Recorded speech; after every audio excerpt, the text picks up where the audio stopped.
સાધનાજી મહારાજ, પહેલો પ્રશ્ન હતો કે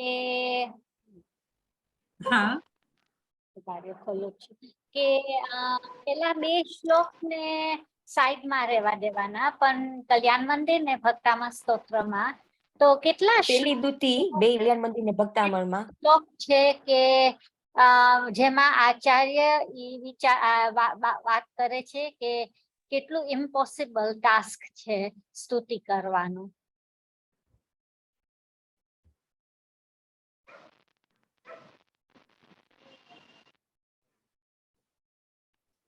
हाँ कौन बोले? ભરતભાઈ? भरत?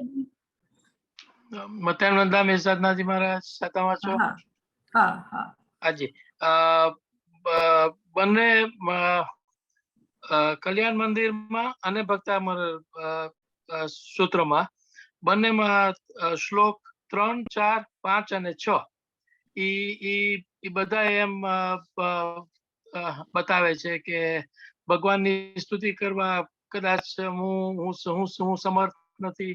કોકમાં એમ કે છે હું શક્તિહીન છું, કોકમાં એમ કે છે કે હું મૂળ છું, અને ઘણામાં એમ કે છે કે મારી બુદ્ધિ બાળક જેવી છે. પણ બંનેમાં શ્લોક 3, 4, 5 અને 6. હા થોડુંક જેને હિન્દી આવડતું હોય એ હિન્દી બોલશે, કારણ કે એક ડોક્ટર સાહેબ આવેલા છે તો એને હિન્દી ફાવે છે વધારે. तो डॉक्टर साहब जी मैंने पूछा था ये चल रहा है भक्तामण और कल्याण मंदिर दोनों का कंपेरेटिव हम पढ़ाई कर रहे हैं, मतलब भक्तामण में और कल्याण मंदिर में क्या अंतर है और कहाँ साम्यता है। तो मैंने एक प्रश्न पूछा था कि भक्तामण और कल्याण मंदिर दोनों में कहाँ तक वो लोग कहते हैं कि मेरी क्षमता नहीं है, मेरी बुद्धि नहीं है, फिर भी मैं स्तुति करना चाहता हूँ और मैं स्तुति करने का प्रयत्न करता हूँ। तो भरत भाई ने जवाब दिया कि श्लोक नंबर 6 तक भक्तामण में मानतुंगाचार्य भी इसी तरह से कहते हैं और कल्याण मंदिर में सिद्धसेन भी इसी तरह से कहते हैं कि समर्थ नहीं है हम, फिर भी स्तुति करने की इच्छा रखते हैं और प्रारंभ करते हैं। ठीक बात है। अब दूसरा प्रश्न है, भक्तामण में मानतुंग का अबोध बालक जल में पड़े हुए चंद्र के बिंब को ग्रहण करना चाहता है और कल्याण मंदिर में सिद्धसेन दिवाकर का जो बालक है भोला, वो बालक अपनी भुजाओं को फैला करके और समुद्र की विशालता को बताता है। तो दोनों बालकों में क्या अंतर आप देखते हैं? ये इस प्रश्न का जवाब कौन देगा? हाँ हाँ મતાન વંદા સાધનાજી મહારાજ. हाँ हाँ મને ક્વેશ્ચન એમ જ હતો કે જે વધારે ક્લિયર એક્સપ્લેનેશન શું છે આ બે માંથી? એક્સપ્લેન કરે છે બાળકનું એક્ઝામ્પલ લઈને, તો વધારે ક્લિયર એક્સપ્લેનેશન શું છે?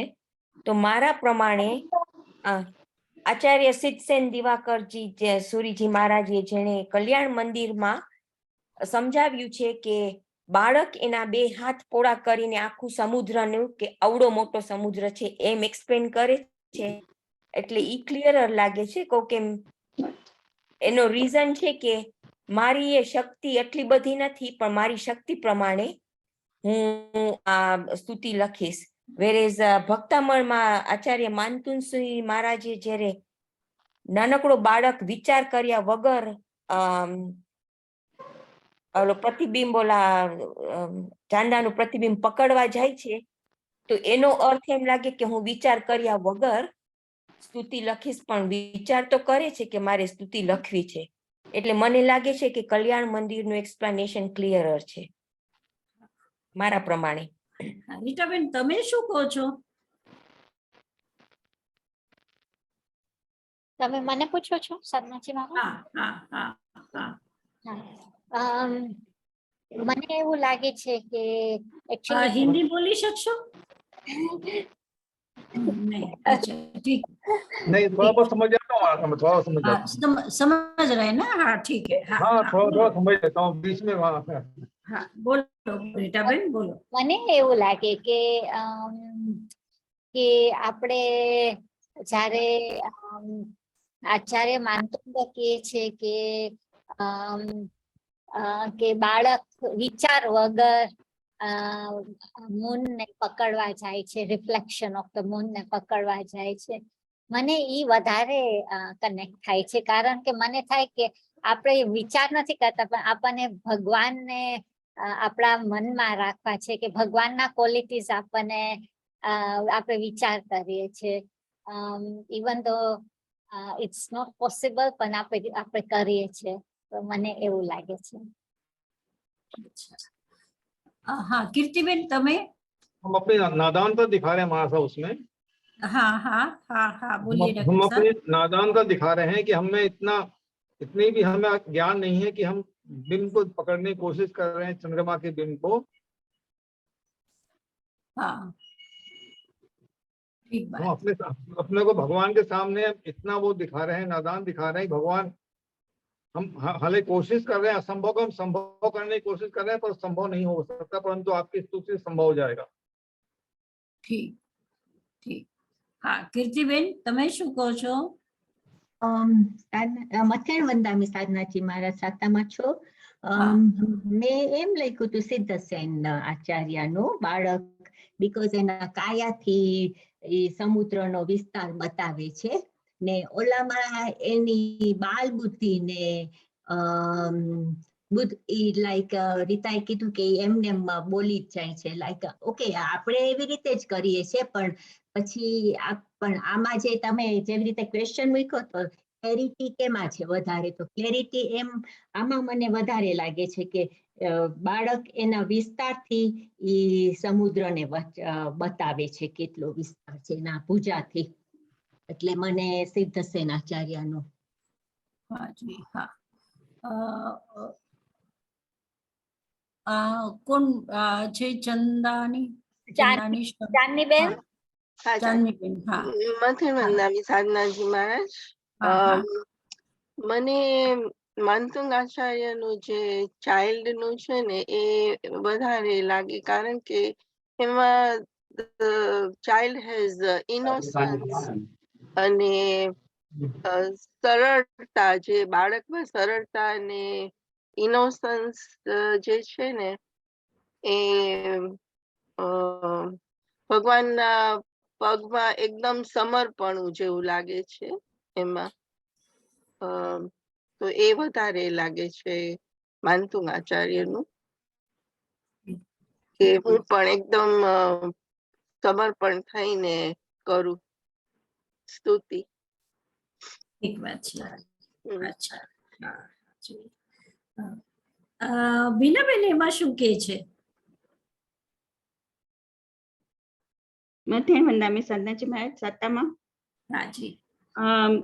મને હજી સિદ્ધસેન દિવાકરનું વધારે એપીલિંગ લાગે છે, કારણ કે મને એમ લાગે કે આપણે બધાએ ઓશિયન જોયો હોય, મૂનનું રિફ્લેક્શન તો ઘણી ફેરે આપણે જોતા બી ના હોય, આપણે મૂન જ જોતા હોય પણ રિફ્લેક્શન ના જોતા હોય, પણ જે સિદ્ધસેન દિવાકરનું આપણે બધાએ સમુદ્ર જોયો હોય તો અન્ડરસ્ટેન્ડિંગ વધારે એમાં ક્લિયર આવે છે કે એ કેવી રીતના એક્સપ્લેન કરી શકે, આટલા ગુણ હોય તો તમે ઓશિયન જેવા ગુણ હોય તો આવા નાના હાથથી આપણે બતાડીએ પણ કેવી રીતના કરી શકીએ, તો મને એ વધારે અપીલિંગ લાગે છે સાધનાજી મહારાજ।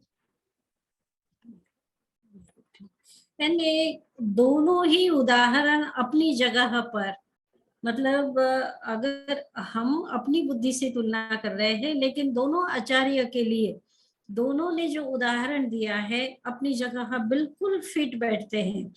मानतुंग आचार्य कहते हैं कि मैं इतना अज्ञान हूँ जैसे कि वो छोटा बालक अज्ञान है, और सिद्धसेन ये कहना चाहते हैं कि जैसे बालक प्रयत्न करता है अपनी भुजाओं से, वो नहीं, वो बिल्कुल समुद्र की विशालता को नहीं बता सकता है, लेकिन बताने का जो प्रयत्न करता है वो अपनी शक्ति के अनुसार वो अपनी भुजाओं को जितनी फैला सकता है उतनी फैलाता है।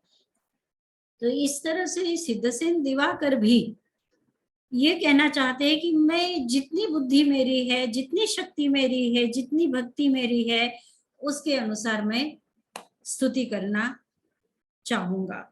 और वर्णतुंगाचार्य कहते हैं कि बच्चे के पास बुद्धि नहीं है फिर भी हाथ मारता है, उसी तरह से मेरे पास बुद्धि नहीं है फिर भी मेरी भक्ति के अनुसार, क्योंकि बच्चे की इच्छा है चंद्र ग्रहण करने की, तीव्र इच्छा है, उसी तरह से मेरी तीव्र इच्छा है कि मैं प्रभु की स्तुति करूं।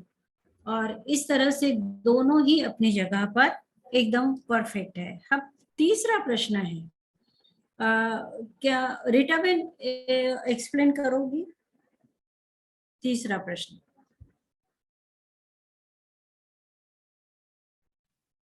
You are on mute. Sorry. Okay, Satnam Maharaj. So, third question is, हे प्रभु, મારી આગળ ઇન્ટેલિજન્સ નથી કે એનર્જી બી નથી તમારી સ્તુતિ કરવામાં, પણ તમારી જે મારી જે તમારા આગળ ભક્તિ છે એ મને ફોર્સ કરે છે સ્તુતિ કરવામાં.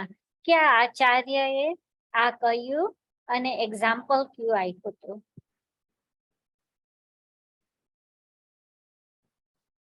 મયુરી બેન, ભરતભાઈ સોરી, મત્યાનંદામી સાધનાજી મહારાજ, હા. એ જે શ્લોક છે એ માનતુંગાચાર્યએ લખેલો છે, કે એટલે એના એટલે ભક્તામૃત સૂત્રમાં આવે છે. અને ઉદાહરણ એ આપે છે કે હું એટલો બુદ્ધિમાન નથી, મારામાં શક્તિ નથી, ઉર્જા નથી, પણ મારામાં ભક્તિ તો પૂરી છે, મારામાં ભક્તિ છે, એના દ્વારા હું તમારી સ્તવનની લખવાની ક્ષમતા કરું છું. અને ઉદાહરણ આપે છે કે જેમ કે ડિયર હોય, મૃગ હોય, એમનું નાનું બચ્ચું કોઈ સિંહ હાથમાં આવી જાય તો એને તો ખબર છે કે એનામાં કોઈ એવી શક્તિ નથી કે સિંહનો સામનો કરે, પણ ઈ છતાંય એને એના બચ્ચાને બચાવવાની એટલી એનામાં લાગણી છે, કે એટલો પ્રેમ છે, એટલો સ્નેહ છે કે ઈ સિંહનો સામનો કરશે, એટલે કરવા ચાહશે, પણ ઈ જાણે છે કે ઈ ત્યાં નિષ્ફળ જશે. એમાં એક જ્યારે અર્થ મેં કરાવ્યું હતું એમાં એક સુધારો મારા ગુરાણીએ કીધેલું, એ તમને યાદ છે બધા? મૃગી. હા હા, બોલો રસીલાબેન, તમે બોલો. સાધનાજી મહારાજ, એમાં 2 વર્સિસ આચાર્ય માનતુંગ સુરીજી મહારાજે ચોથી કેટલી લખેલું તો છે, પણ 2 વર્સિસમાં આ ક્વેશ્ચન એમ હતો કે બુદ્ધિ, શક્તિ વગર અને બુદ્ધિ વગર. તો એના વર્ષ ઓલી 5મીમાં શક્તિ વગર કહે છે, ત્યારે મૃગલીનો એક્ઝામ્પલ એ છે કે એ એના બચ્ચાને બચાવવા માટે સિંહને ફાઇટ કરી શકશે, મારામાં શક્તિ ના હોય તો પણ એનામાં શક્તિ, એવી રીતે હું કરવાનો છું. અને વર્ષ 6માં એનું જ્ઞાન વગર છે, ત્યારે એમ કે છે કે મારામાં જ્ઞાન નથી તો પણ હું આ કરવાનો છું, બીજા વિદ્વાનો મારા પર હસશે પણ તો પણ હું તમારી ભક્તિને લીધે હું સ્તુતિ કરવાનો છું. ત્યારે એ એક્ઝામ્પલ કોયલનું લે છે કે વસંત વૃતમાં કોયલ ઓલા આંબાના મોરને ખાય ત્યારે એનામાં મધુર એકદમ સ્વીટ એનું મ્યુઝિક નીકળે, એવી રીતે હું એવી રીતે એનું એક્ઝામ્પલ લે છે ત્યારે, કે મારા શક્તિને લીધે મારાથી મારા ભક્તિને લીધે મારાથી પણ સ્તુતિ જેવી रचासे एम। और डॉक्टर साहब, मैंने ये भी कहा था कि शेर ने हरिन के बच्चे को पकड़ लिया है। अब वो जो उसकी माँ है, हिरन की माँ है, एक है हिरन का पिता और एक है हिरन की माँ, लेकिन हिरन का पिता भाग जाता है और हिरन की माँ जो है, ऐसा मेरे गुरु जी सुमति कौर जी महाराज साहब ने कहा कि यहाँ भावना प्रधान है। व्यक्ति मतलब बहुत पिता भी उतना ही प्रेम करता है बच्चे को और माँ भी उतनी ही करती है, लेकिन संकट के समय में जबकि अपने प्राणों को भी स्वाहा करना हो बच्चे के सेव करने के लिए, बच्चे को बचाने के लिए, तब पिता की अपेक्षा से माँ आगे ज्यादा आती है। ऐसा मेरे गुरुनी जी सुमति कौर जी महाराज साहब कहते थे, क्योंकि उन्होंने बहुत ऐसे उदाहरण भी देखे हुए हैं। और एक बार वो कहीं अहमदाबाद में कोई स्मशान घाट देखने गए होंगे, तो वहां पर एक जगह पर लिखा हुआ था कि माता पिता छोड़े घर थकी, माता न छोड़े दिल थकी। यानी माँ दिल से भी नहीं छोड़ सकती है। पिता तो घर से भी छोड़ देता है अपनी संतान को, लेकिन माँ, जैसे कि लव कुश को राम ने छोड़ दिया, लेकिन सीता ने लव कुश को नहीं छोड़ा था। तो यहाँ पर मृगो मृगेंद्रम की जगह मृगी मृगेंद्रम कहना चाहिए, ऐसा उनका कहना था। और इस श्लोक में जो मानतुंगाचार्य कहना चाहते हैं कि अपनी शक्ति को विचारे बिना ही मैं आपकी स्तुति करने के लिए, मतलब जैसे कि शेर के सामने हिरण चला जाता है अपनी शक्ति को विचारे बिना ये सोचे कि मेरे पास कितनी शक्ति है, लेकिन वो प्रीति के कारण से जैसे हिरण शेर के सामने चला जाता है, वैसे भक्ति के कारण से मैं ये इतना बड़ा काम जो कि मैं कर नहीं सकता, मेरी शक्ति नहीं है, फिर भी मेरी भक्ति के कारण से मैं आप स्तुति करने के लिए उद्यत हुआ हूँ। एक बात है। अब अगला प्रश्न रीटा बेन। સાનાજી મહારાજ, તો આમ હા. આપણે મેં નંબર 6 લખ્યું હતું, તો ઈ થાય કે ના, ઈ એક્ઝામ્પલ આવે કે ના આવે? हाँ हाँ हाँ, ये भी आ सकता है कि कोयल। हाँ हाँ हाँ, बोलो बोलो बोलो कीर्ति बेन। હા, એમાં કે એક મિનિટ,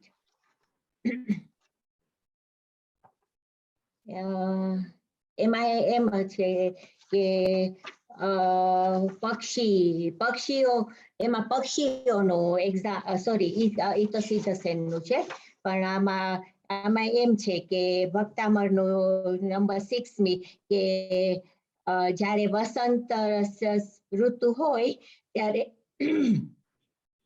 કોયલ 12 મહિના સુધી બોલી ના શકે, પણ પછી જ્યારે વસંત ઋતુમાં જ્યારે આંબાના મોર આવે ત્યારે ઈ ખાઈને એના ગુણ ખીલી જાય છે, એટલે એ આંબાના મોર અને એને બોલવા માટે મદદ આપે છે। તો ઈ કહે કે એવી જ રીતે તમારી ભક્તિ મને પ્રેરિત કરે છે ને હું તમારી ભક્તિ માટે ઊભો થાઉં છું, એટલે મેં बिल्कुल ठीक बात है कि 5वां और 6ठा दोनों ही श्लोक ये बताते हैं कि मेरे पास श्रुत नहीं है, मतलब मेरे पास ज्ञान नहीं है और मेरे पास शक्ति भी नहीं है, लेकिन फिर भी शक्ति न होते हुए और ज्ञान न होते हुए भी प्रभु आपकी भक्ति मुझे प्रेरित करती है। जैसे कि कोयल को उसकी शक्ति कितनी है, अगर शक्ति होती तो वो दूसरे ऋतुओं में भी बोलती मीठा, लेकिन उसकी शक्ति नहीं है। उसकी भक्ति के कारण से उसकी जैसे वो कोयल उन आम्र मंजरियों के कारण से बोलती है, उसी तरह से भक्ति के कारण से प्रभु मैं आपकी स्तुति करने के लिए उद्यत हुआ। ठीक बात है। अगला प्रश्न। હવે ચોથા શ્લોકમાં એવું છે કે હે પ્રભુ, જેવી રીતે ચકલીઓ આગળ એકે કઈ નોલેજ નથી આલ્ફાબેટનું, કે એ લોકોને નોલેજ નથી કે કેવી રીતે કઈ પ્રોનાઉન્સ કરવું કે એવી રીતે, તો બી એ લોકો ચ કર્યા જ રાખે, અને એ લોકોનું જે કામ છે એ ફિનિશ કરે. તો એવી રીતે જ ઇન ધ સેમ વે મને બી ભગવાન મારા હા શક્તિથી Can you hear me? તમને સંભળાય છે? નથી સંભળાતું, નથી નથી સંભળાતું. અચ્છા બીનાબેન તમે ક્વેશ્ચન કરો. ચોથો ક્વેશ્ચન એમ છે કે હે પ્રભુ, જેમ ચકલિયું કે બર્ડ્સ એ લોકો પાસે જ્ઞાન નથી ઓફ ધ આલ્ફાબેટ, જેમ આપણે બોલીએ એમ એ લોકો પ્રોનાઉન્સ બી ના કરી શકે વર્ડ્સ, પણ તો બી એ લોકોની રીતે બોલી અને બધાનું એ લોકોનું વ્યવહાર ચલાવે છે. તો આ સ્તુતિ એટલે કોણ કહે છે કે આ સ્તુતિ હું એવી રીતે આમ કરીશ કે મારી પાસે શક્તિ નથી તો બી હું કરીશ? ક્યાં આચાર્ય આ કીધું હતું? સાધનાજી મહારાજ. હા, હવે ચાંદનીબેન બોલશે. મખેન વંદનામી સાધનાજી મહારાજ. હા હા ઓલું જે શ્લોક છે એ યોગી નામ અપી ન યાંતિ ગુણાસ્તવેશ, એમાં તમારા ગુણો યોગીનો પણ વચન ગોચર થતા નથી, તો એ ગુણોને કહેવાની મારી શક્તિ ન હોય, તે માટે આ પ્રમાણે અવિચારી કાર્ય થયું છે. તો પક્ષીઓ બોલી ન શકે પણ પોતાની ભાષામાં બોલે તેમ પણ હું આ સુંદર અર્થ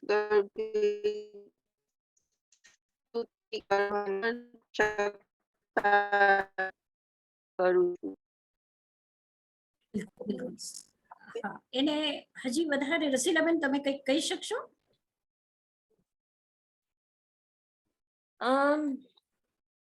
એટલે ના સાધનાજી મહારાજ, હું એવું જ કહેવાની હતી કે આચાર્ય શિક્ષણ દિવાકરીએ એમ એવી રીતને એક્સપ્લેન કરે છે કે બર્ડ્સ હોય એમ એ લોકોની લેંગ્વેજ ના આવડે, આપણી જેમ બોલે વિચાર કરીએ એમને બોલ જ કરતા હોય, તો એવી રીતના હું પણ આ સ્તુતિ તમારી મારામાં શક્તિ કે મારામાં ઓલું ના હોય પણ હું તો એ ટ્રાય કરું છું કરવાની એમ. ઠીક વાત છે. એટલે વાત એક જ છે, આ જ છે.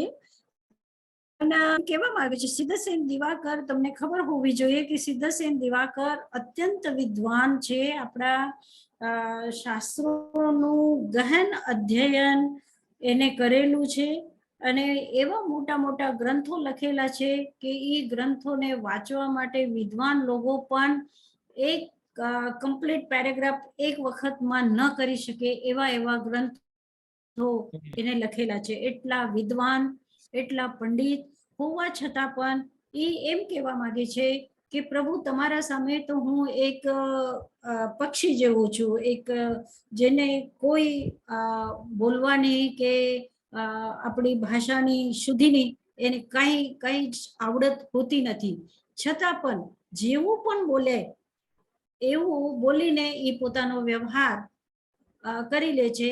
એવી જ રીતે પ્રભુ તમારી સ્તુતિ કરવા માટે હું એટલું યોગ્ય નથી, છતાં પણ પક્ષીની જેમ પોતાની બોલીથી હું આપની સ્તુતિ કરીશ. બિલકુલ ઠીક વાત છે. હવે 7મો પ્રશ્ન રસીલાબેન તમે કહો. એ પ્રશ્નમાં એમ કે છે કે ભક્તામળની વર્સ 9 નાટ્યાદ્ભુતનો આસ્તામ તવસ્તવન મસ્ત સમસ્ત દોષમ, ઈ વર્સ 9 અને કલ્યાણ મંદિરની વર્સ 7 ના આસ્તામપી ચિંત્ય મહિમા જીન સંસ્ત વસ્તે, એમાં કમ્પેર કરવાનું કીધું છે કે એ બે તમે કરો કમ્પેર, એમાં તમને કઈ જુદું લાગે છે, એમાં જુદું શું છે, એમ જુદાઈ શું છે? તો મારા પ્રમાણે મોરલેસ બે આચાર્યશ્રીજી સેમ જ કહેવા કહે છે કે તમારા નામ ખાલી બોલવાથી 3 લોકના બધાના જીવન તરી જશે એમ. એવી રીતે તમારી સ્તુતિ કરે તો અમે તરી જ જાય ને, પણ આમાં ધ મેઇન ડિફરન્સ ઇઝ કે એક્ઝામ્પલ્સ ક્યાં વાપર્યા છે અને શું કે છે. તો સાધનાજી મહારાજ ઉભા રહ્યો આમ કલ્યાણ મંદિરમાં એમ કે છે કે તમારા સ્તોત્રનો મહિમા એટલો ઓલો છે કે એનાથી 3 જગતના પ્રાણીઓના ભવ ભ્રમણથી રક્ષણ કરશે, એટલે પ્રોટેક્ટ કરશે એ લોકોના બીજા ભવો લેવાનું. અને એમાં ઉદાહરણ આપ્યું છે કે ઉનાળામાં એકદમ તાપ હોય ત્યારે કમળના સરોવરનું ખાલી બ્રીઝ આવે, આમ પવન આવે, એનાથી આમ એકદમ શાંતિ લાગે. તો શું સરોવરમાં જઈને કમળને જોઈને એમાં તો ખૂબ જ વધારે શાંતિ લાગે.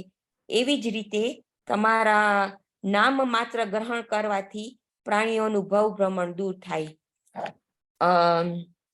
અને 9મા વર્ષ સ્તુતિમાં આચાર્ય માનતુંગસુરી મહારાજીએ નામનું લખ્યું છે, સ્તુતિનું લખ્યું છે, પણ એને એમ કીધું છે કે તમારા પૂર્વ ભવના, આ ભવના અને પૂર્વ ભવના કથા ખાલી વાંચવાનું, એનાથી પણ મનુષ્યનું પાપનો નાશ થાય છે. અને એનો ઉદાહરણ એને એમ આપ્યો છે કે સૂર્યના કાંતિના કિરણથી સરોવરમાં રહેલું કમળ હોય એ ખીલી જાય છે. સૂર્ય પોતે ના હોય પણ ખાલી એના કિરણથી જ ખીલી જાય છે. એવી રીતે સો આમ બે સેમ થિંગ કહેવાનું કહે છે, ખાલી વર્ડ જરાક જુદા લખ્યા છે એટલું.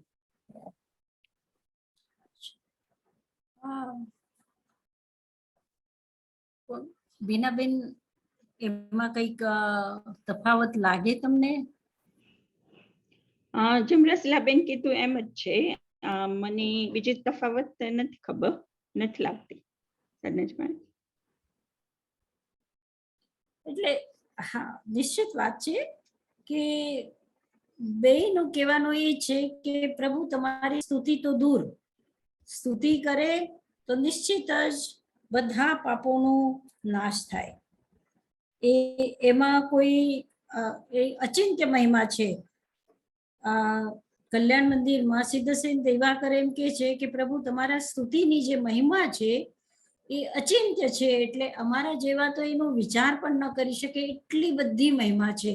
અમે કહી તો ન જ શકીએ, પણ ચિંતન પણ એ મહિમાનું ન કરી શકે એટલી બધી મહિમા છે પ્રભુ તમારા સ્તુતિની. છતાં એ તો દૂર જ રાખો, એ કરે તો વાત જ જુદી છે. પણ પ્રભુ તમારું કોઈ નામ પણ લઈ લે ને, નામ આપી, ફક્ત નામ જ લે, ફક્ત જેવી રીતે ભગવાન મહાવીર અથવા ભગવાન ઋષભદેવ જે પ્રભુનું નામ છે, એ પ્રભુનું નામ જ આપણે જપ કરીએ તો પણ ઘણા બધા પાપોથી આપણે મુક્ત થાય. ભવતો જગંતી, આ ભવથી એને તારી લે છે, ફક્ત નામ જ કે તો આ ભવથી તારી લે છે. અને ભક્તામરમાં એમ કે છે કે પ્રભુ તમારા સ્તુતિની મહિમા બધા દોષોને દૂર કરવા વાળી છે, એ તો નિશ્ચિત છે, પણ તમારી કથા પણ કોઈ કરે, ભલે આ ભવની કથા કે પરભવની કથા કે પ્રભુની કથા, જે પણ પ્રભુની કથા કરે એ બધા દુરિત જે એના છે, પાપ જે છે, દુરિત એટલે પાપ એના બધા નષ્ટ થઈ જાય છે. અને બહુ સરસ ઉદાહરણ આપે છે કે સૂર્ય તો દૂર જ, પણ આપણે જોતા હોઈએ છીએ કે સૂર્ય હજી ઉગ્યો નથી, હજી ક્ષિતિજ ઉપર આવ્યો નથી, પણ સૂર્ય ઉદયના પહેલા જે ઘડી છે, એટલે 48 મિનિટનો એ જે સમય છે, એ સમય એટલે ખબર પડી જાય છે કે હવે દિવસ છે, રાત નથી. અને એવું પ્લેઝન્ટ સમય હોય છે. તો એવા સમયમાં પણ શું પ્રભા, જે સૂર્યની પ્રભા છે, એ કમલને ખીલાવી દે છે. તો એ બહુ સરસ ઉદાહરણ એને પણ આપ્યું છે. અને કલ્યાણ મંદિરમાં પણ સરસ ઉદાહરણ આપ્યું છે કે જે પથિક છે, એકદમ ગ્રીષ્મ ઋતુમાં ચાલતો આવે છે, તડકો છે, ખૂબ તરસ લાગી છે, ખૂબ થાકી ગયો છે, અને એવો અસ્ત વ્યસ્ત થયેલું, પરાસ્ત થયેલું, થાકી ગયેલો એવો જે પથિક છે એને દૂરથી આ પદ્મ સરોવરની ઠંડી ઠંડી હવા જો એને મળી જાય તો એનો થાક ઉતરી જાય છે. એવી જ રીતે પ્રભુ તમારી સ્તુતિ તો દૂર, પણ તમારું નામ જેવી રીતે સરોવરની હવા, એવી રીતે તમારું નામ પણ શું કરે છે? થાક ઉતારી દે છે, અર્થાત પાપનો ક્ષય કરી દે છે. બહુ સરસ છે. બે ઉદાહરણ પોતપોતાની જગ્યા ઉપર બહુ સરસ. ચલો હવે આપણે આગળ કરીએ. हाँ, डॉक्टर साहब आपको समझ में आ गया ना? डॉक्टर साहब आप म्यूटेड है. आप म्यूट है बागरेचा जी.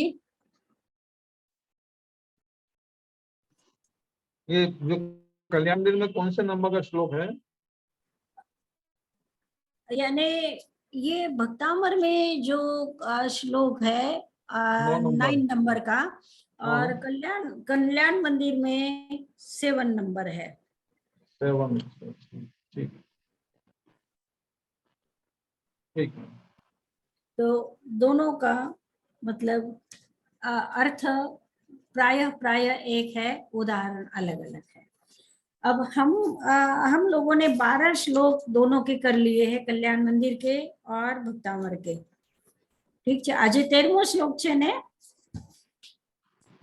आप 12મો છે? अच्छा, महाराज મને એક જ ક્વેશ્ચન પૂછવો તો? हाँ हाँ बोलो. જે નંબર 1 આપણે કર્યો કે ઇમ્પોસિબલ, આમાં કઈ સ્તુતિ છે? તો ભરતભાઈ કીધું 3, 4, 5, 6, પણ ઇમ્પોસિબલ છે પણ ઈ કરે છે તો પછી મને એમ થયું કે ઈ ના આવે, ઈ બીકોઝ ભલે એમને કીધું કે ના થઈ શકે પણ તોય હું કરીશ જ એમને કીધું, તો પછી ઈ ઇમ્પોસિબલ ના થાય ને? there is a chance, થોડુંક ચાન્સ હોય ને કરવા માટે. એટલે કીર્તિદાબેન જેમ સમજાવે છે ને, મેં બે વિચાર કર્યા હતા કે આપણે જો એમ કહીએ ને કે આ થઈ જ ના શકે તો આપણો આન્સર જુદો આવે, અને એમ કહીએ કે સામર્થ્ય નથી, હું કેપેબલ નથી ને મારાથી થઈ ના શકે, માં બેમાં ફેર છે. એટલે સામર્થ્ય કહીએ તો 4 આવી જાય, પણ આપણે એમ કહીએ કે થઈ જ ના શકે તો બે ના કલ્યાણ મંદિરમાં ને ઓલામાં જુદા જુદા આન્સર્સ છે. મેં પણ એવી રીતે જ લખ્યું. વાત એવી છે કે અહીંયા માણતુંગાચાર્ય ભક્તિનો સહારો લે છે કે થઈ નથી શકતી પણ ભક્તિ મને કરાવે છે. ભક્તિના કારણથી હું કરું છું. તો માણતુંગાચાર્ય એકદમ સ્પષ્ટ છે, એના પાસે શું કામ કરે છે એનો ઉત્તર છે. પણ કલ્યાણ મંદિરમાં ભક્તિની વાત સિદ્ધસેન પછી આગળ જઈને કરે છે, પણ આમાં એ નથી કરી શકતા, પણ નથી કર્યું એને. પણ એને કહેવાનો મતલબ એ છે કે તમારું નામ હું લઉં તો પણ તરી જઈશ ને, તો હું તરી જઈશ આટલે સુધી દૂર સુધી કીધું છે, તો પછી આ ભક્તિ તો કરી જ શકે ને. તમારા નામથી બધું કઈ થઈ શકે છે, બધું કઈ થઈ શકે છે, તો ભક્તિ પણ થઈ શકે છે, સ્તુતિ પણ થઈ શકે છે. ठीक, अब हम 12वां श्लोक करेंगे भक्ता. तो हाँ, चांदनी बेन बोल से भक्तावर तुम 12मो श्लोक. આમાંથી વંદામી સાધનાજી મહારાજ. ये शांत राग रुचिभि परमाणुभिस्त्वं निर्मापितस्त्रिभुवनै कललाम भूत तावन्त एव खलु ते प्यणव पृथिव्यां यत्ते समान परम नहि रूपमस्ति. સરસ સરસ. हाँ, तो ये 12वां श्लोक माणतुंगाचार्य इसमें ये कहना चाहते हैं, हिंदी बोलू ने બધા समझશે ने? तो ये 12वें श्लोक में उन्होंने स्तुति में ये कहा कि इतनी ज्यादा मतलब भक्ति इसके अंदर में भर दी है माणतुंगाचार्य ने, कि वो ऐसा कह रहे हैं कि प्रभु इस धरती पर जितने भी अच्छे से अच्छे, शांत और ऊर्जस्वी, शक्तिशाली जितने परमाणु थे, उन सारे परमाणुओं को लेकर के आपका शरीर बनाया गया है। और वे परमाणु इतने ही थे जितने कि आपका शरीर बन सके। अगर वो ज्यादा होते तो निश्चित ही तुम्हारे जैसा दूसरा कोई रूप होता, लेकिन इस पृथ्वी पर प्रभु तुम्हारे जैसा कोई दूसरा रूप नहीं है। इसका मतलब ये हुआ कि जितने भी अच्छे से अच्छे परमाणु थे वो सारे के सारे आपके शरीर में लग गए हैं, इसीलिए आप जैसा दूसरा कोई नहीं है। ये इसके भाव है। अब हम शब्दार्थ करेंगे कि यही शांत राग रुचि भी परमाणु भी तुम निर्मापितः, यानी जिन, ये बहुवचन है, यह एक वचन होता है, यह यानी यह के बाद दो विसर्ग जो होते हैं, तो यह मतलब जो, और यही का मतलब होता है जितने। शांत राग रुचि भी, शांत राग और रुचि वाले मतलब शांत परमाणु, सुंदर परमाणु और ऊर्जा वाले, शक्ति वाले जो परमाणु थे, उन सारे परमाणुओं से, परमाणुओं से त्वम निर्मापितः, प्रभु तुम बनाए गए हो, यानी प्रभु आपके शरीर को बनाया गया है। और आप कैसे है? त्रिभुवनैक ललाम भूत, तीनों भुवनों के एकमात्र ललाम मतलब आभरण, आभूषण, यानी सुंदर वस्तु, अथवा हीरा कहो अथवा तिलक कहो, अथवा मतलब जो अच्छा जिसे कहते हैं, जैसे कोई सुंदर शरीर का पूरा सज्जा कर लेते हैं, कपड़े पहन लेते हैं, गहने पहन लेते हैं, और उसके बाद जो तिलक होता है, तो वो तिलक जो है वो अंतिम कहलाता है और सुंदर कहलाता है। उसके जैसा दूसरा कुछ नहीं हो सकता है। ऐसा ललाम भूत, ऐसे आप तिलक भूत मतलब अच्छे से अच्छे आभूषण के रूप में प्रभु आप हो।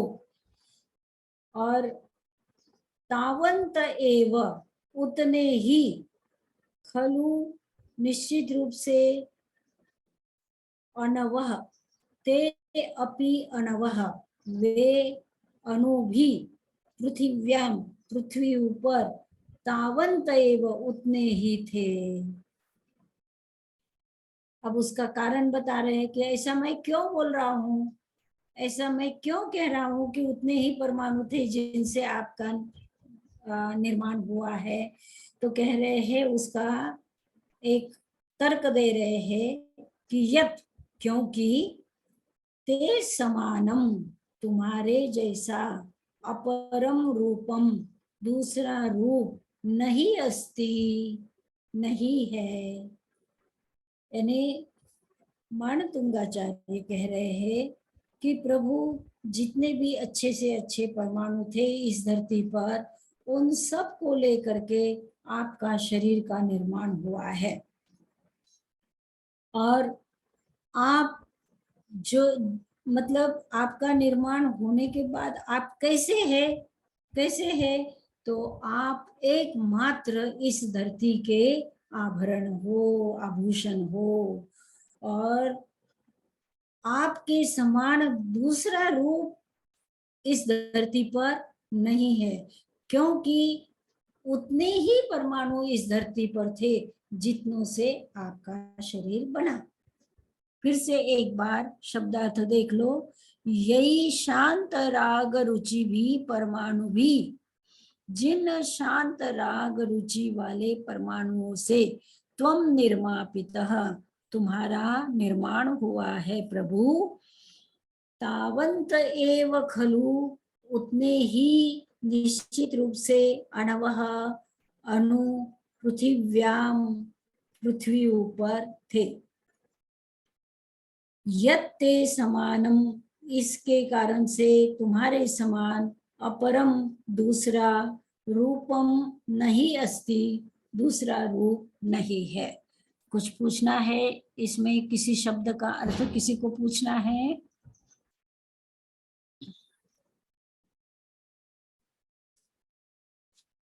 अब हम कल्याण मंदिर का સદનજી હા. મહારાજ એમને કીધું શાંતિ, શાંત રાગ અને પછી કાંતિવાળા, તો બે વિશેષણ છે કે શાંત, શાંતિ રાગ વાળા અને કાંતિવાળા, એટલે हाँ, जिसका जिसका गुण शांत है और जिसका राग मतलब जिसका रंग भी अच्छा है, रूप रंग भी अच्छा है, मतलब सारी बातें उसमें ले लेंगे। और फिर रुचि, यानी रुचि हम कह सकते हैं, आभा भी कह सकते हैं रुचि का अर्थ। और रुचि का अर्थ हम जो भी मतलब अच्छा से अच्छा, जितना भी अच्छा से अच्छा था इस धरती पर, वो सारा आप में लग गया है। Okay, thank you. हाँ, अब भरत भाई कल्याण मंदिर का 12वां श्लोक। Method Vandam is हाँ, स्वामित्र नल्प गरिमाणमपि प्रपन्ना प्रपन्ना, प्रपन्ना, हाँ, इसमें भी पहले भी स्वामी ननल्प, स्वामी न डबल है, स्वामी ननल्प, स्वामिन् नल्प गरिमाणमपि प्रपन्ना स्थावं जन्तव कथमो हृदये ददाना त्वं जन्तव कथमहो हृदये दधाना। स्थावं जनन्त व कथमो हृदये ददाना। वो एक, हाँ भरत भाई, स्वामी ननल्प गरिमाणमपि प्रपन्नास, वो जो स है त्वाम में, वो स पहली लाइन के अंत में बोल देना चाहिए, जिससे त्वाम बोल करके ये लाइन शुरू हो जाएगी। त्वाम जन्तवः कथमहो हृदये दधाना, बोलो। प्रपन्नास्त, प्रपन्नास,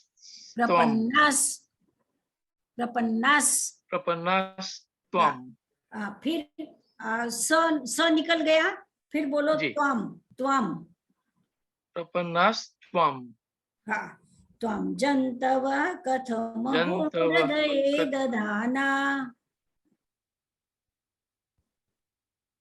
जन्मो दधिम लदुतरन्त्यति बाधवे तरन्त्यति बाधवेन चिन्त्यो न हन्त महन्तां यदि वा प्रभाव।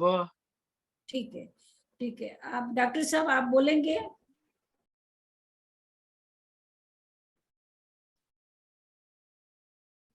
अनम्यूट करिए। आपका म्यूट में है। बाबूजी मैं बोलूं? हाँ बोलो बोलो। स्वामी बोलो। मथन वंदन बाबूजी। हाँ जी, हाँ। स्वामिन्नल्पगरिमानमपि प्रपन्नस्त्वं जन्तवो कथमो हृदये दधानः जन्मोदधिं लघुतरन्त्यतिलाघवेन चिन्त्यो न हन्तमहतां यदि वा प्रभावः। अब डॉक्टर साहब आप बोलिए।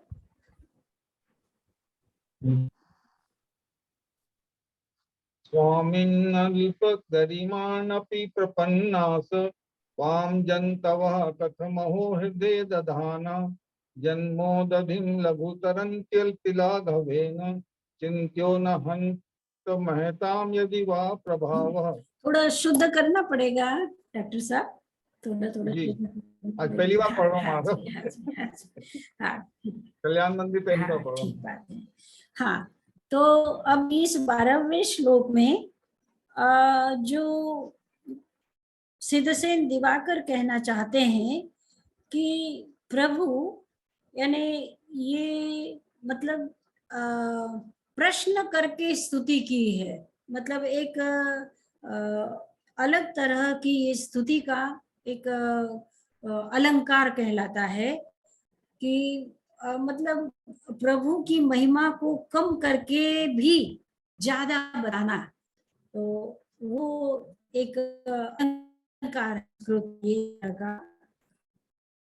अब इसमें ये ऐसा कहना चाहते हैं कि प्रभु आपकी मत इतनी है, मतलब ज्यादा है, मतलब आप बहुत भारी है, और ऐसे भारी को ले करके, ऐसे भार को ले करके और संसारी प्राणी कैसे तैर जाते हैं, कैसे आपको हृदय में धारण करके इस जन्म मरण रूपी संसार को कैसे वो अत्यंत लघुता से, अत्यंत सरलता से पार कर लेते हैं। ये एक प्रश्न है, यानी कोई अगर पत्थर लेकर के तैरना चाहे, अगर वो नदी तैरता है तो नदी तैरने के लिए भी अगर वो पत्थर लेकर के तैरेगा तो क्या हो जाएगा, डूब जाएगा, क्योंकि पत्थर भारी होता है। और प्रभु आपकी महिमा तो इतनी भारी है, यानी आपकी जो महिमा है वो अनल्प, स्वामिन अनल्प, अनल्प, अल्प का मतलब थोड़ी और अनल्प का मतलब बहुत ज्यादा, आपकी गरिमा बहुत ज्यादा है। और ऐसी बहुत ज्यादा गरिमा वाले प्रभु आपको कोई अपने हृदय में लेता है और लेकर के जन्म उदधि यानी संसार सागर को कैसे इतनी सरलता से पार कर लेता है। बड़ा प्रश्न है मेरे मन में कि इतनी भारी वस्तु करके कैसे जंतु पार हो जाता है, बड़ा आश्चर्य है। फिर वो कहते हैं कि हाँ ठीक ही बात है, अपने आप ही उत्तर दे रहे हैं कि ठीक बात है, प्रश्न तो है लेकिन ठीक ही बात है, क्योंकि जो महान व्यक्ति होते हैं उनकी महिमा होती है, यानी साधारण व्यक्ति उसको मतलब सोच ही नहीं सकता है। मतलब आप भारी हो करके भी और संसारिक व्यक्ति के मतलब भक्त के हृदय में बैठ करके भक्त को तैरा देते हो इतने भारी होने के बावजूद, क्योंकि आपकी महिमा अचिंत्य है। ये इस श्लोक का भाव सिद्धसेन दिवाकर कहना चाहते हैं। तो अब हम शब्दार्थ करेंगे कि स्वामिन, हे स्वामी, अनल्प गरिमानम, आपकी अनल्प गरिमा है, मतलब महान गरिमा वाले आप है, बहुत बड़ी बहुत भारी गरिमा वाले, मतलब आपकी गरिमा मतलब आपकी महिमा बहुत भारी है, और इतनी महिमा आपकी भारी है, गरिमानमपि प्रपन्नास, यानी आप महिमा को प्रपन्न है, मतलब आप महिमा को प्राप्त है, बहुत भारी महिमा को आप प्राप्त है। और त्वाम और आपको, जंतवः यानी सांसारिक जीव अर्थात भक्त लोग, हृदय दधाना हृदय में धारण करके, कथम किस तरह से, अहो जन्मोदधिम लघुतरंती अहो का मतलब है आश्चर्य। आश्चर्य है कि जन्म मरण के संसार को, जन्मोदधि का अर्थ है जन्म मरण का संसार, इस जन्म मरण के संसार लघु तरंती अति लाघवेन, लघु मतलब जल्दी से, लघु का मतलब है जल्दी से, और लाघवेन का मतलब है सरलता से, तरंती तैर जाते हैं। कैसे तैर जाते हैं, ये प्रश्न कर दिया 3 लाइन में। अब चौथी लाइन में वो खुद ही उत्तर दे रहे हैं, चिंत्यो न हंत महताम यदिवा प्रभाव। यदिवा का दोनों शब्दों का ये अर्थ है कि हाँ निश्चित, हंत मतलब ये हंत शब्द, खलु शब्द, ननु शब्द ये पाद पूर्ति कहलाती है, मतलब ये श्लोक के अक्षरों को पूर्ण करने के लिए ये डाल देते हैं, और बहुत आगे जाकर के इसका मतलब जो विद्वान होते हैं उसको सार्थक करने के लिए उसका अर्थ कभी मतलब निश्चित रूप से कभी कुछ इसका अर्थ निकाल लेते हैं श्लोक के अनुसार।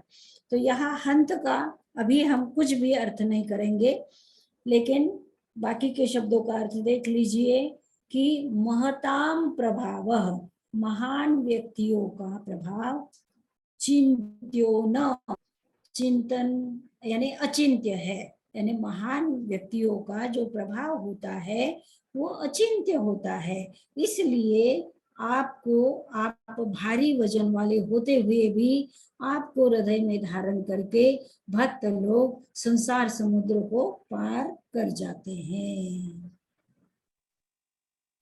अचिंत्य का मतलब क्या महाराज साहब?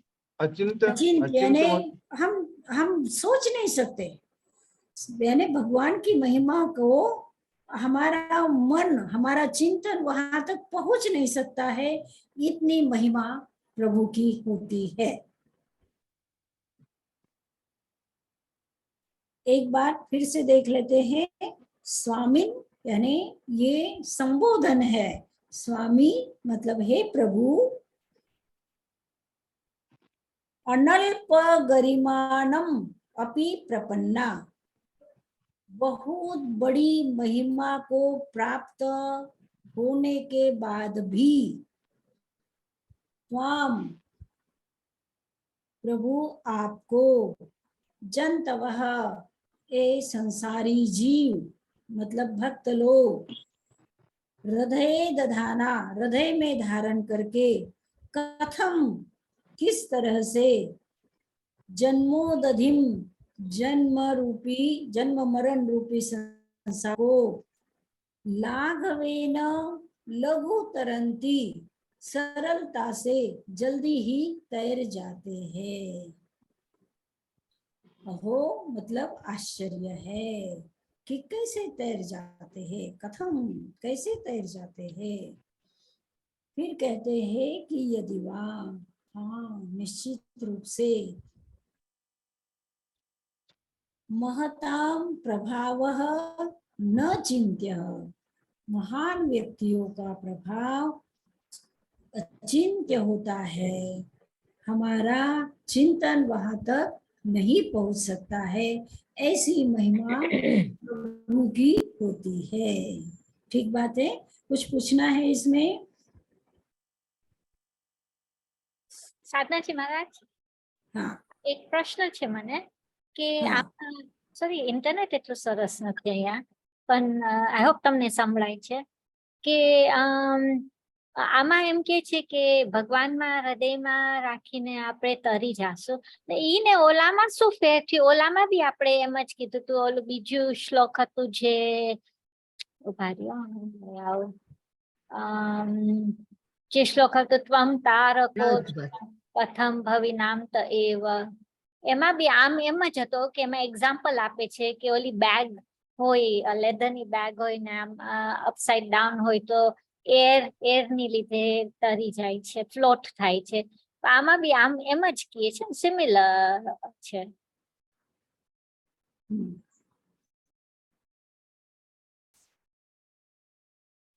કયો શ્લોક છે ઈ? ઈ 10મો શ્લોક છે.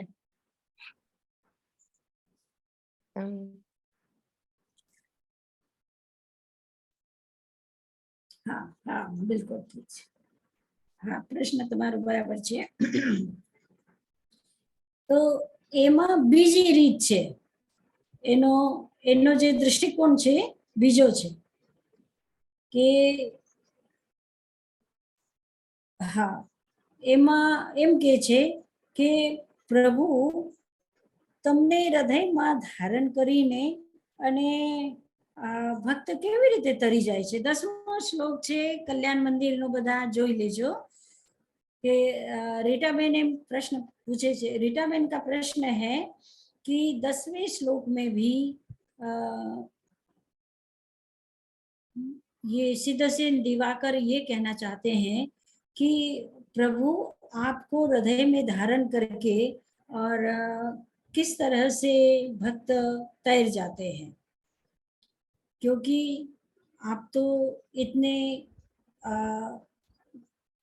नहीं, वो वहां पर ये नहीं कह रहे हैं कि आप वजन वाले हैं, मतलब आप आपकी गरिमा बहुत है और फिर आपको धारण करके कैसे तैरते, ये बात वहां नहीं है। वहां ऐसा कह रहे हैं कि भक्त ही आपको तैराते हैं, मतलब भक्त आपको हृदय में लेकर के इस पार से उस पार जाते हैं, तो आप कैसे उनको तैराते हैं? यानी आपको मतलब ध्यान में आ रहा है ना 10वां श्लोक जो है, आप देख रहे हैं ना सब लोग कि उसमें 10वें श्लोक में सिद्धसेन दिवाकर कहते हैं कि प्रभु भक्त ही आपको हृदय में लेकर के इस पार से उस पार चले जाते हैं, तो फिर आप तैराने वाले कैसे हो गए, है ना? आप तैराने वाले कैसे हो गए?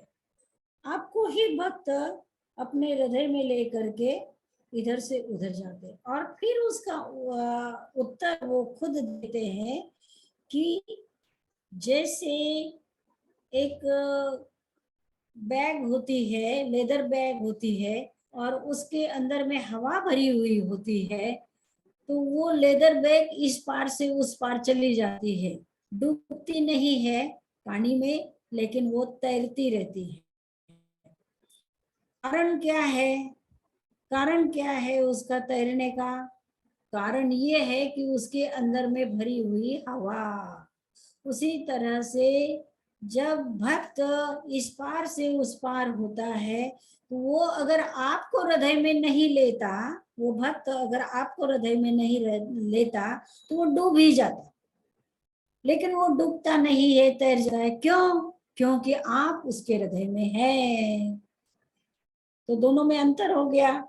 यहाँ इस 12वें श्लोक में जो कह रहे हैं वो ये कह रहे हैं कि आप इतने वजन वाले हैं, फिर भी आपका इतना वजन होते हुए भी वो कैसे तैरता है, ये प्रश्न यहाँ दूसरा है। और फिर उत्तर देते हैं कि आपका वजन होते हुए भी, क्योंकि अचिंत्य महिमा है आपकी, इसलिए आप तैरा देते हैं। दोनों में बात तो एक दिखाई दे रही है, लेकिन दृष्टिकोण दोनों का दो तरह से उन्होंने बताया है। दोनों में प्रभु की महिमा बताई है।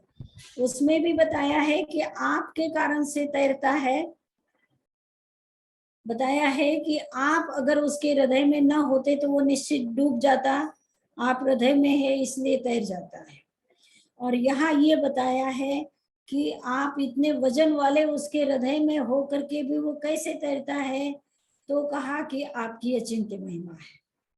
ठीक है, ठीक है रीटा बहन। Thank you sir. अच्छा, अब हम 13वां श्लोक बोलेंगे।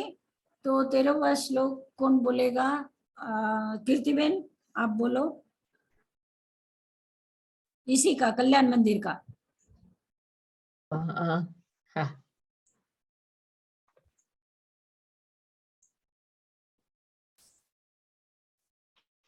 क्रोधस्त्वया यदि विभो प्रथमं निरस्तो त्वस्तास्तदा बत कथं किल कर्म चौरा लोषत्यमुत्र यदि वा शिशिरापि लोके नीलद्रुमाणि विपिनानि न किं हिमानि।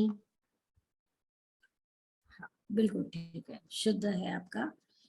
हाँ, ये सिद्धसेन दिवाकर इसमें फिर एक प्रश्न उठाते हैं कि प्रभु, बहुत बड़ा एक प्रश्न है मेरे मन में कि जब आपने पहले ही क्रोध को नष्ट कर दिया, जब आपने क्रोध को नष्ट कर दिया, तो ये जो कर्म रूपी चोर है, कर्म जो है, यानी पहले आपने क्रोध को नष्ट कर दिया, उसके बाद आपका आपके जो कर्म है वो नष्ट हुए। ये तो निश्चित है ना, हम लोग मानते हैं ना कि पहले कषाय को नष्ट कर देते हैं और कषाय के नष्ट होने के बाद जो हमारे आत्मा ऊपर कर्म का लेप लगा हुआ होता है वो बाद में नष्ट होता है। तो उसी को ध्यान में रख करके सिद्धसेन दिवाकर प्रश्न कर रहे हैं कि प्रभु, जब आपने क्रोध को पहले नष्ट कर दिया, तो जब क्रोध ही नष्ट हो गया तो कर्म रूपी चोरों को कैसे आपने मारा? यानी क्रोध होता है तभी हम किसी को मारते हैं, किसी को भगाते हैं, किसी को मारते हैं। तो वो कब मारते हैं? जब हमारे अंदर में क्रोध होता है, तभी तो हम किसी चोर को मारते हैं, भगाते हैं। तो प्रश्न पूछ रहे हैं सिद्धसेन दिवाकर प्रभु से कि हे प्रभु, जब आपने पहले ही क्रोध को नष्ट कर दिया, तो उसके बाद कर्म चोरों को कैसे आपने नष्ट किया, कैसे उनको भगाया? ये प्रश्न है 2 लाइन में। और फिर अगली 2 लाइन में वो खुद ही उत्तर देते हैं कि हाँ, निश्चित ही, यानी क्रोध से तो मारा जाता है, वो बात है जिस तरह से धूप से जो वनस्पति है वो जल जाती है, नष्ट हो जाती है, बहुत ज्यादा धूप होती है तो, है ना।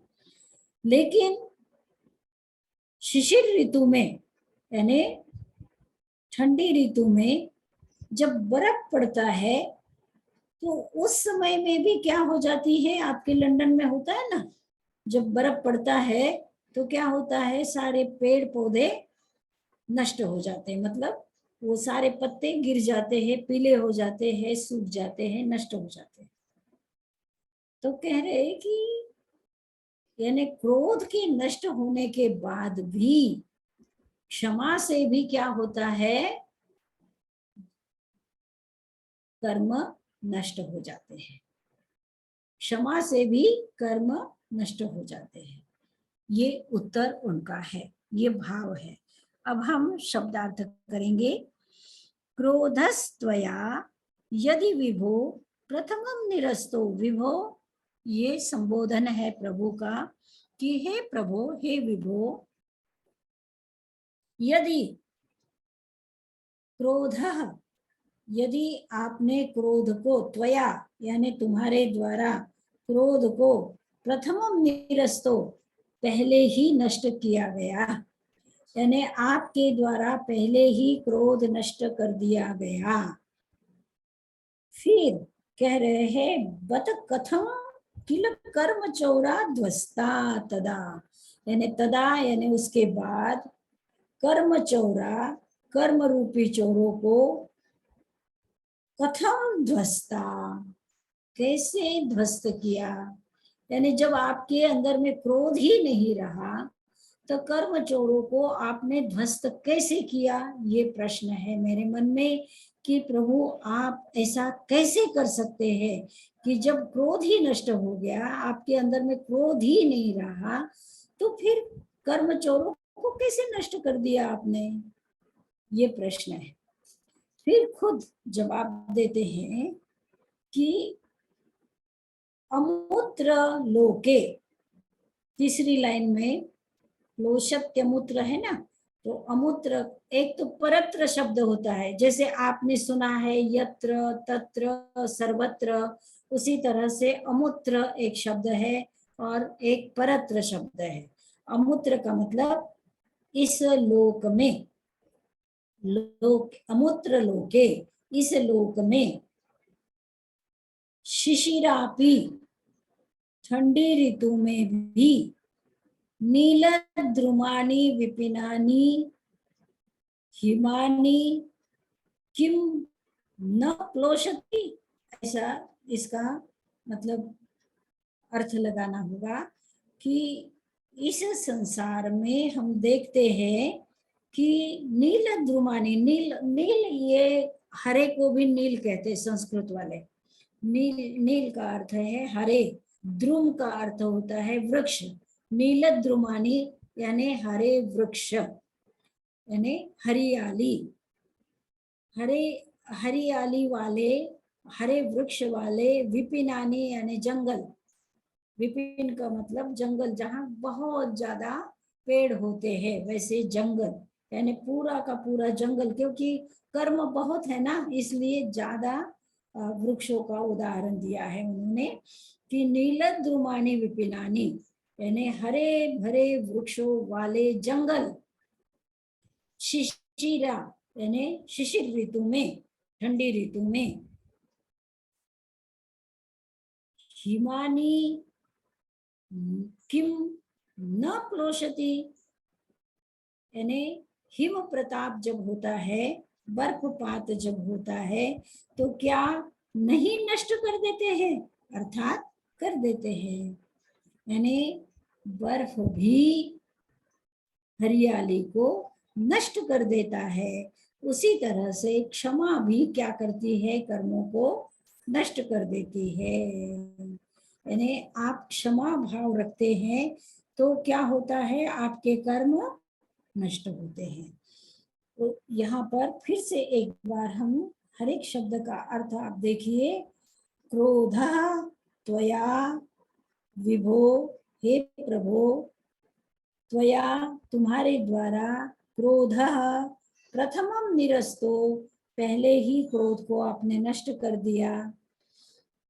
तो फिर कह रहे हैं कि बत, बत इसका अर्थ हम लेंगे कि तो फिर कर्म चौरा, कर्म रूपी चोरों को, तदा तब, कथम ध्वस्ता, किस तरह से ध्वस्त किए, मतलब आपने कर्म चोरों को किस तरह से नष्ट कर दिया। हो गया। अब तीसरी लाइन, प्लोषति यानी नष्ट करती है, अमूत्र यानी यहाँ पर, लोके यानी इस लोक में, नीलद्रुमाणि विपिनानि हरे भरे वृक्षों वाले जंगल, हिमानी यानी बर्फ, किम न प्लोषति क्या नहीं नष्ट कर देता,